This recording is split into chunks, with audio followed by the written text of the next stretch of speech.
پیل د الله تعالی په خوږ او مبارک نوم باندې. حق حیران ما په غاړه د ټوپک دی او په لاس کې د تسبیح دی کلیواله. څه خبرې چې کوم نو یریږم په اوږو مې پرښتې دي کلیواله. د بلا ولس خبرې را په سر دي ډېر یې ستړی کړم درنې دي کلیواله. ډېرو درنو او خوږو کلیوالو سلام او ښې چارې. زما د پوهنتون د وخت یو دوست دی، هغه اوس هم نور محمد ترکي ته خلاق رهبر او د شرق نابغه وایي. ترکي له خپل ولس سره څه کړي هغه یو پرانستی کتاب دی او زه ورباندې هېڅ ډول منفي یا مثبته تبصره نه کوم، ځکه هغه اوس د الله تعالی او د تاریخ په محکمه کې دی. خو یوه خبره به یې کوله او همیشه به یې کوله چې د شمشاد د غرو عمره وزن لري. تل به یې ویل چې د ولس زور د خدای زور دی، یعنی د ولس سره ټکر ډېرې بدې پایلې لري او باید څوک ورسره مخې ته باید دیوال نشي. په 1929 میلادي کال کې د افغانستان ځوان نوښتګر او زړور پاچا غازي امان الله خان چې کله د پیرنګي ډیوډ جونز یا بغدادي پیر او د هغه د سرسبیلو او د اردلیانو لخوا د هغه د فزیکي وژنې او بیا د شخصیت د وژنې مسلسله پیل شوه، نو هغه تصمیم ونیو چې هېواد پرېږدي او لاړ شي. نو کله چې له کابل نه غزني ته او بیا قندهار ته په لاره و، په غزني کې چاته پوښتنه وکړله چې اعلیحضرته دا پاچاهي دې ولې پرېښوده، دا ملک چاته پرېږدې؟ نو هغه ورته په ځواب کې وویل چې زما پاچاهي زما د ولس له وینو څخه قیمتي نه ده. یعنې دا معنا چې نه یې غوښتل د خپل هېواد څخه د میردل جرنده جوړ او د ولس هډوکي پکې دل شي. د سعودي عربستان پخواني د بهرنیو چارو وزیر شهزاده سعود الفیصل به همیشه به ویل چې په درې شیانو کې شک مه کوئ: د الله تعالی په اراده، د یتیم په اوښکو او د ولس په زور او طاقت شک مه کوئ. عملاً مو ولیدل چې کله په 2011 کال کې د تونس کې د عربي پسرلي پیل د یو ځوان د خپل ځان د سوځونې نه شروع شو. په ډېره لږه موده کې د تونس نه تر یمن پورې ډېر پاخه رژیمونه یې راونړول او ډېرې پخې ککرۍ پکې له منځه لاړې. دا د سیاست څو نامي وه، باید هېڅوک د ولس سره ځان په ټکر کې ونه چوي. له نن څخه تقریبا 15 کاله وړاندې، یعنې په 1945 کال کې کله چې هندوستان د مهاتما ګاندي په مشرۍ له پیرنګیانو څخه خپل ازادي واخیستله، نو څه وخت بعد د انګلستان د مشهورو ورځپاڼو او جریدو مشران لکه انډیپینډنټ ټایمز او نور دوی لاړ ډیلي ته چې هلته له هغه سره مرکه وکړي. نو یو پیرنګي ژورنالست پوښتنه وکړه چې مهاتما ګاندي، ته خو د ډېر لوی ستر قوم مشر یې، هغه وخت کې د هندوستان نفوس 400 میلیونو تقریبا، چې اوس پر روان نومبر کې به د دنیا اول پر نفوس هېواد شي، له چین څخه مخکې کېږي. نو په هغه وخت کې 400 میلیونه نفوس یې درلوده.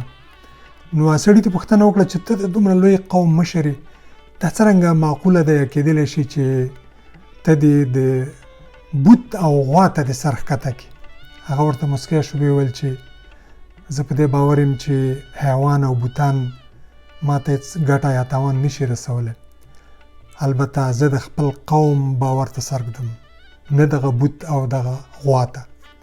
دا معنا چې د ولس د باورونو او د ملي ارزښتونو سره ټکر ډېر زیانمن او د تورې بالاو د شیشه کې وینه ده. د 2015 کال د نومبر په میاشت کې یوه روسۍ جنګي الوتکه سخوی د سوریې د شمال نه د ترکیې جنوبي حدودو ته ورننوتله. ترکیې طیارې راغلې او د روسانو د طیارې ویشت او پیلوټ هم ځای په ځای پکې مړ شو. نو د ترکیې ولسمشر طیب اردوغان اعلان وکړ چې زمونږ په خاوره یا هوایي اقلیم یا حریم باندې تیری شوی دی او موږ به له هیچا نه بخښنه ونه غواړو. په روسیې کې ولادیمیر پوتین د کرملن نه یوه د خپل ویان د لارې یو بیانیه نشر کړه چې زمونږ جواب به ډېر چټک او ملا ماتونکی وي. 3-4 ساعته لا تېر نه و چې د ترکیې مشر د ترکۍ ژبې په ځای په روسۍ ژبې په ټویټر کې هم یې بخښنه وغوښته او هم یې ژمنه وکړه چې دا غلطي به بیا هېڅکله تکرار نه شي، ځکه چې هر کال د روسیې څخه 3 میلیونه روسان ترکیې ته د سیال او سیاحت دپاره راځي او تقریبا 15 میلیارده ډالره له ځان سره راوړي. د دې دپاره چې د ترکیې ولس زیانمن نشي او دغه اقتصادي تاوان سره مخ نشي، نو اردوغان ماما د خپل غرور شمله د پوتین ماما په پښو کې کېښوده. عذر یې ترې وغوښت، مګر د خپل ولس هغوی اقتصادي ګټه هغه ورته د خپل غرور نه لوړه او معتبره ښکاره شوله. همدارنګې په 1999 میلادي کال کې کله چې د امریکا د متحدو ایالتونو لومړني ولسمشر جورج واشنګټن خپل 2 کلنۍ د ریاست جمهوریت دورې پوره شوه، نو د ده ځینې مشاورین او د متنفذین راغلل، حتی د دواړو ګوندونو یا د نورو ټولو سیاسي احزابو چې په هغه وخت موجود وو، ورته ویل چې که ته وغواړې موږ حاضر یو چې ستا تر ژونده پورې یا علاقل 2 یا 3 نورې دورې موږ تا ته رایه او ووټ درته درکړو چې ته همداسې زموږ ولسمشر یا جمهور رئیس پاتې شي. هغه ورته ویل چې زما د ولس د ډیموکراسۍ دپاره قرباني ورکړې، نه زما د پاچاهۍ او زما د ټولواکۍ لپاره. همغه و چې د خپل ولس د هغه قربانیو په پایله کې د جمهوریت دپاره د ډیموکراسۍ لپاره د 3م ځل او د 4م ځل د ریاست جمهوري هغه منصب قبول نه کړ، ځکه چې ولس ورته ګران و او تر ننه پورې همغه سلسله روانه ده.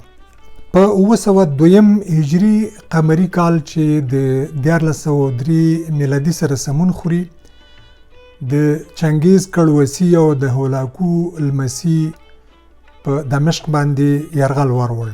دمشق د شام هغه وخت ټولې منطقې ته شام وایي چې اوس د سوریې پایتخت دی، او په ډېره لږه دغه باندې جنګ جګړې په پای کې او حتی ډېره اوږده محاصرې په پای کې به ووایم دمشق تسلیم شو. د ډېر زیات مسلمانان، یهودان، نصرانیان چې هلته څوک اوسېدل هغوی ټول ونیول.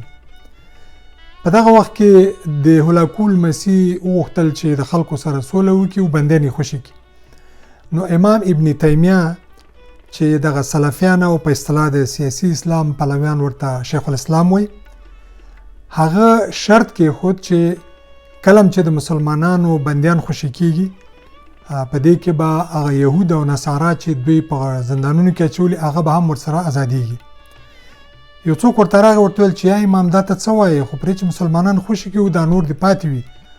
ده ورته ویل چې نه، عقیده د خدای او د بنده ترمنځ یو نالیدلې اړیکه او رابطه ده، مګر دا خلک د دمشق دي، دا زمونږ رعیت دی، زمونږ ولس دی، زمونږ په جغرافیه کې اوسیږي، دا زمونږ ولس دی او زه د خپل ولس دغه حق نه نادیده نشم ګڼلی.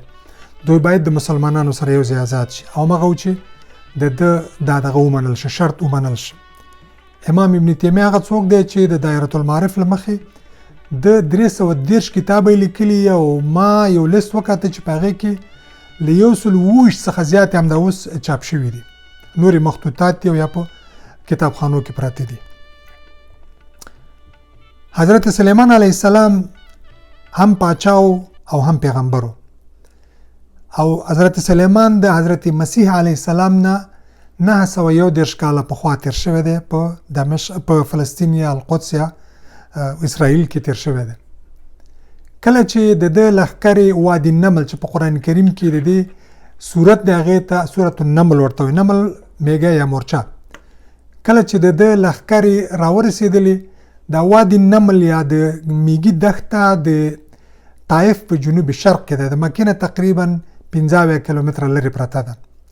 کله چې د ده لښکرې راورسېدلې، نو دلته یو میږي ولیدل چې لښکرې روانې دي او قرآن کریم دې هغه ته دې پیښې یا حادثې ته په دې ډول اشاره ورته کوي. نو کله چې دا لښکرې راغللې یو میږی ودرېد، اعلان یې وکړ چې قالت نملة یا ایها النمل ادخلوا مساکنکم لا یحطمنکم سلیمان وجنوده وهم لا یشعرون. ای میږانو سولو ته شئ، خپلو کورونو ته ننوځئ. د سلیمان لښکرې او اسونه یې راغلل، داسې نه چې د پښو لاندې مریض مریض او چکني درنه جوړه کړي او هغې به په تاسو خبر هم نه شي. میږی دی خو د خپلې ټولنې او د خپلو افرادو غم ورسره دی. د کولی شو چې کومې تیږې لاندې پټ شي، ونې ته وخیجي، مګر د خپل ولس او د ټولنې دومره غم ورسره دی. نه یې غوښتل چې ولس او ټولنه په عذاب شي. یو ځل حضرت عایشې رضی الله عنها د حضرت رسول علیه السلام سره په ګډه د کعبې څخه طواف کولو.